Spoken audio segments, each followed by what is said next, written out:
Hello. In this lesson we're going to take a look at what we in the UK call standard form, and it's a format for numbers used in science and engineering. It's very useful for very large, very small numbers in particular. Examples on the bottom. Some parts of the world call this format scientific notation or exponential notation, but in the UK it's called standard form. And we've got to be careful because the term standard form is also used in some parts of the world to refer to the format of some equations in algebra, but we're using it in the meaning with the meaning that it's the format of numbers, standard form. The lesson's divided into three parts, and this is the first part where we're going to cover the basics. We're even going to go back to what we mean by powers of 10 and how to use them. In part 2 we'll talk about how to change numbers from ordinary decimal form to standard form and vice versa. And in part 3 we'll talk about how we do calculations with standard form numbers, multiplication, division, addition. Okay. Couple of examples. Top one, large number, 524, loads of zeros, much more compact in standard form. Bottom one, very small number, 0. Loads of zeros, 87. That's how it looks in standard form. There's less chance of making a mistake if we use standard form, and it takes less space for large and small numbers, and it's unavoidable. You have to use standard form in science, engineering, so it's something you have to learn, and after a while you get used to it and it's not too difficult. Let's start with the basics. Powers of 10. 10 to the naught is 1. In fact, any number to the power naught is 1. 10 to the 1 is itself. 10 squared is 10 to the power 2 is 2 tens multiplied together, 100. 10 cubed, or 10 to the power 3, is 3 tens multiplied together, 1,000, and so on. So 10 to the 21 is simply 21 tens multiplied together. Negative powers can be used. 10 to the minus 1 is the same as 1 over 10 to the 1. Can you see the relationship, what that minus sign does? It inverts the 10 to the 1. 10 to the minus 1 is 1 over 10 to the 1, which is 1 over 10, which is 0.1. 10 to the minus 4 is 1 over 10 to the 4. It's 1 over 10,000, 0.0001. And 10 to the minus 8 will be 1 over 10 to the 8.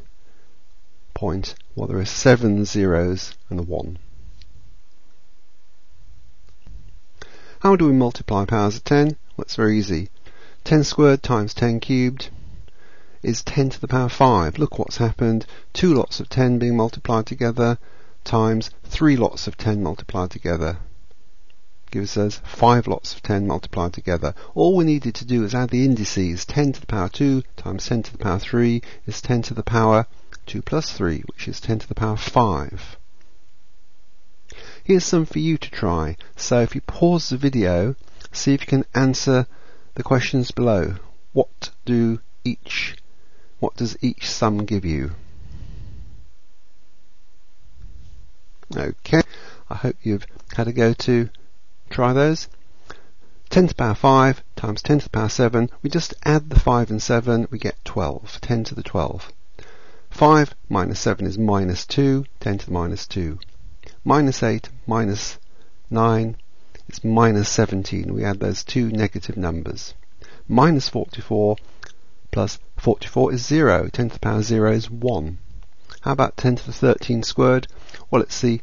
Simply 10 to the 13 times 10 to the 13. 13 plus 13 is 26. Notice what we did. 10 to the 13 squared. We multiplied the 13 by 2, 10 to the 26. How about division? 10 to the 6 over 10 to the 4. What we're doing is taking 6 lots of 10 divided by 4 lots of 10. And I hope you can see that 4 tens cancel top and bottom. And it leaves 2 lots of 10. 10 times 10 is 100, or 10 squared. What we've done is take away 4 tens from the top to leave 2 tens on the top. 6 minus 4 is 2. If we're dividing powers of 10, we subtract the denominator's index. The denominator is the one on the bottom, from the numerator's index. The numerator is a part of a fraction on top. We simply do 6 minus 4 to get 2. 10 to the 6 divided by 10 to the 4 is 10 to the power 6 minus 4, 10 to the power 2. Here's another one, 10 to the 4 divided by 10 to the 7. 4 tens on the top, 7 tens on the bottom. Cancel out 4 tens, top and bottom, and it leaves you 3 tens on the bottom, which is 1 over 10 cubed, which is best written as 10 to the minus 3.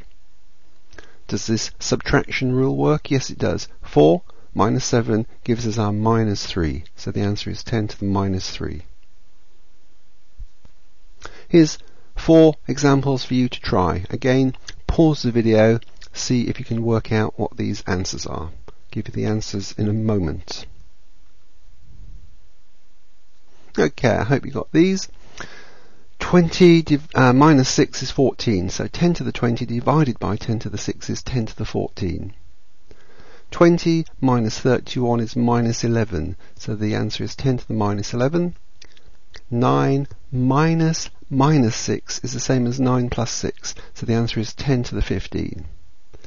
And the bottom one, minus 20 minus 7. That's the same as minus 20 plus 7, and the answer is 10 to the minus 13. Take a look at those. Make sure you know how to do the difficult ones with the negative numbers. Okay, here's a couple of examples of numbers in standard form. 5.5 times 10 to the 3. That's standard form. It means 5.5 times 1,000 or 5,500. Here's another example. Standard form numbers can be negative. So minus 7 times 10 to the minus 4. That means minus 7, 10 to the minus 4 is 0.0001. So in fact, minus 7 times 10 to the minus 4 is minus 0.0007. The following numbers are not standard form. 32 times 10 to the 4, 0.92 times 10 to the minus 6. And in a moment you'll find out why. Let's look at the format of a standard form number. 4,700 in standard form is simply 4.7 times 10 to the power 3. The first part, the bit before the multiplication sign, is called the mantissa. And the power of 10 we use is referred to as the power, or the exponent, or the index, and it's a positive or negative integer, a whole number. It could be 0, but 10 to the power 0 is 1, so there's not a lot of point in writing 10 to the 0.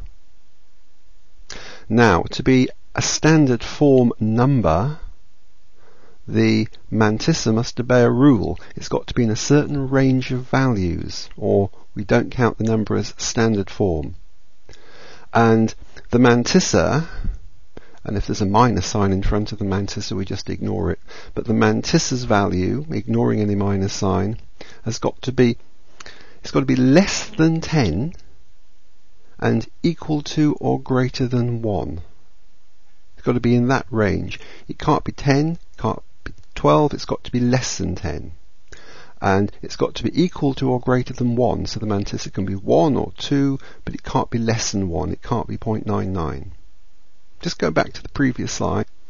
Can you see why the bottom two are not standard form? In the first example, 32 is bigger than 10, so the mantissa is not in the right range. And in the next one, 0.92, the mantissa is less than 1, it's not in the range. So to be a legal, official, standard form number, the mantissa must be less than 10 and equal to or greater than 1. Take a look at that, because I'm going to ask you to do some practice in a moment. Okay, here's 6 questions to try. Can you decide if each of these things is in standard form or is not in standard form? And if it isn't in standard form, you might like to think what it should be to become standard form. Pause the video to try these.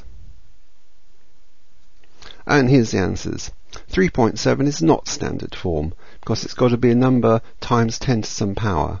We'd have to write it as 3.7 times 10 to the naught. Wouldn't normally bother doing that.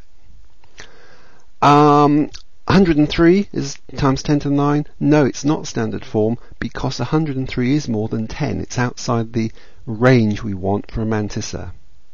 How about 10.0? And by the way, to get it into standard form, if we divide 103 by 100, we'll get 1.03, which is okay for the mantissa. But if we divide 103 by 100, we're going to have to multiply 10 to the 9 by 100 to compensate, to keep the overall value the same. That would have to be 10 to the 11. How about 10.0 times 10 to the 9? No.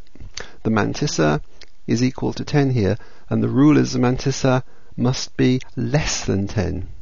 So this one is not a legal standard form number. To make it one, we'd have to divide the mantissa by 10 and therefore increase 10 to the 9 by a factor of 10. That would give us 1.00 times 10 to the 10. How about minus 1.0 times 10 to the 9? Absolutely fine. Just ignore the minus sign for checking purposes. That 1.0 is fine for the mantissa. The mantissa can be 1 or more than 1, providing it's less than 10. How about this one? E minus 0.45 times 10 to the minus 6. Well, ignore the minus sign for checking purposes. Just check the 0.45, and that's less than 1, so it's not a legal mantissa. So if we multiply 0.45 by 10, we'll end up with 4.5. If we increase the mantissa 10 times, we're going to have to decrease 10 to the minus 6 10 times. Dividing it by 10 would make it 10 to the minus 7. The overall effect is, in standard form, the number would be minus 4.5 times 10 to the minus 7. And the last one, well, the mantissa is fine, but I hope you notice the power of 10 is not an integer. I've got 10 to the power 10.5. It's still a number. You can work it out on a calculator, and it would give you 9.55 times 10 to the 10. It's not a standard form number though, because the power of 10 must be an integer. Okay, that's all we need to do for this part of the video. In part 2, we're going to look at how to change numbers between the normal decimal format and standard form. And in part 3, we'll talk about how to do the calculations.